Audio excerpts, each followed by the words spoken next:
এটাই হুগলি নদী, এক সময় বাংলার জীবনরেখা।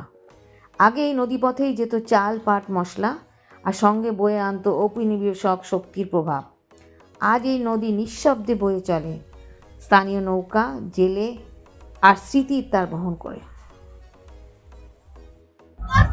আপনি কি জানেন, কলকাতা বিপদের মুখে পড়লে ব্রিটিশরা একসময় আশ্রয় নিয়েছিল এই জায়গায়। আজ আমি আপনাদের নিয়ে চলেছি দক্ষিণ চব্বিশ পরগনার এক নীরব ইতিহাস, ফলতায়। ফলতা দক্ষিণ চব্বিশ পরগনার একটি তুলনামূলকভাবে অল্প পরিচিত কিন্তু ইতিহাস সমৃদ্ধ জনপদ। হুগলি নদীর তীরে শান্তভাবে অবস্থান করা এই এলাকা আজ শিল্পাঞ্চল হিসেবে পরিচিত। বাইরে থেকে একটি নিরিবিলি ও সাধারণ মনে হলেও এর গভীরে লুকিয়ে আছে এক আকর্ষণীয় কলোনিয়াল পাস্ট। এক সময় নদীর বুকে ভেসে চলত বড় বড় জাহাজ, নদীর তীর জুড়ে বসানো ছিল কামান, আর এখান থেকেই ব্রিটিশ বণিকরা নজর রাখত গোটা বাংলার উপর। কলকাতা থেকে মাত্র 40 কিলোমিটার দূরে আজও দাঁড়িয়ে আছে ফলতা। আজ শান্ত কিন্তু ইতিহাসে ভীষণ শক্তিশালী। ফলতায় পৌঁছানো খুবই সহজ। স্প্ল্যানেড বা বাবুঘাট থেকে সরাসরি বাস কিংবা ডায়মন্ড হারবার হয়ে যাওয়া বাসে চেপে প্রায় 2 থেকে 2.5 ঘন্টার মধ্যেই পৌঁছে যাওয়া যায় ফলতায়।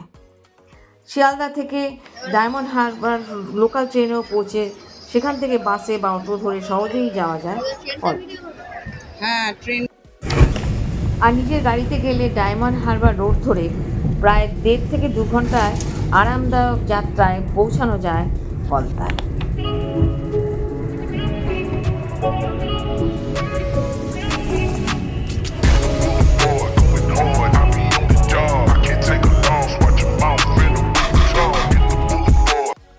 ফলতায় পৌঁছিয়ে এই রিসর্টটা একটু দেখলাম, অ্যাকোয়া রিট্রিট।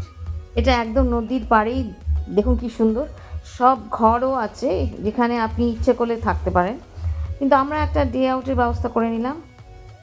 এখানে ডে আউট হচ্ছে 1450 প্লাস জিএসটি, যেখানে আপনি ব্রেকফাস্ট, লাঞ্চ এবং ইভিনিং স্ন্যাক্স পাবেন।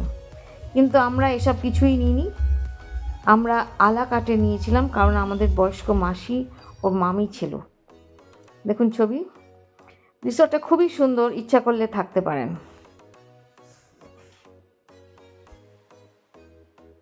এটা আমাদের লাঞ্চ।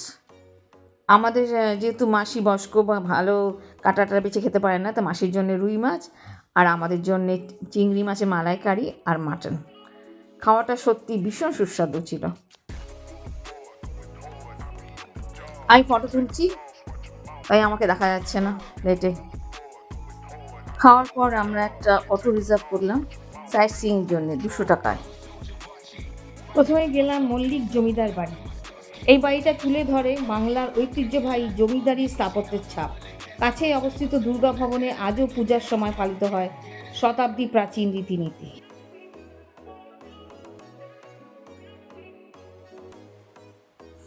এই বোস ইনস্টিটিউট, খুব কম মানুষই জানেন যে আচার্য জগদীশচন্দ্র বসুর বাড়ি এখানেই অবস্থিত। এই স্থান ফলতাকে যুক্ত করেছে ভারতের অন্যতম মহান বিজ্ঞানীর সঙ্গে, যা জ্ঞান, উদ্ভাবন আর নীরব প্রতিভার এক অনন্য প্রতীক।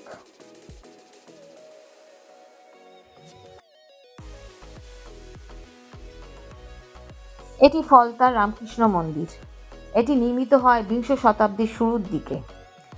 এই মন্দিরে প্রতিফলিত হয়েছে শ্রীরামকৃষ্ণের শিক্ষার আধ্যাত্মিক প্রভাব, সহজ, শান্ত and deeply rooted in local faith. Picnic spot, দিনভিত্তিক পিকনিক কিংবা নিরিবিলি থাকার জন্য ফলতা একদম আদর্শ জায়গা। এখানে রয়েছে ছোট ছোট হোটেল, নদীর ধারের পিকনিক স্পট আর খোলা মাঠ। পরিবার, দম্পতি আর ধীরে ভ্রমণ করতে ভালোবাসা মানুষের জন্য একেবারে উপযুক্ত।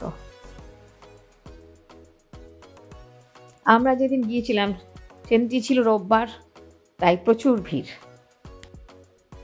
পুরনো পুলিশ স্টেশন, এর কাছে দাঁড়িয়ে রয়েছে একটি ঐতিহাসিক কামান, যা মনে করিয়ে দেয় একসময় কলকাতাকে রক্ষা করার প্রতিরক্ষায় ফলতার ও গুরুত্বপূর্ণ ভূমিকা ছিল।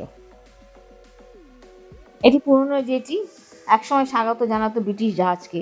এখন ওখানে প্রবেশ করা নিষেধ, আটকে দিয়েছে একদম। এটি আমাদের লাস্ট ডেস্টিনেশন হচ্ছে দুর্গ।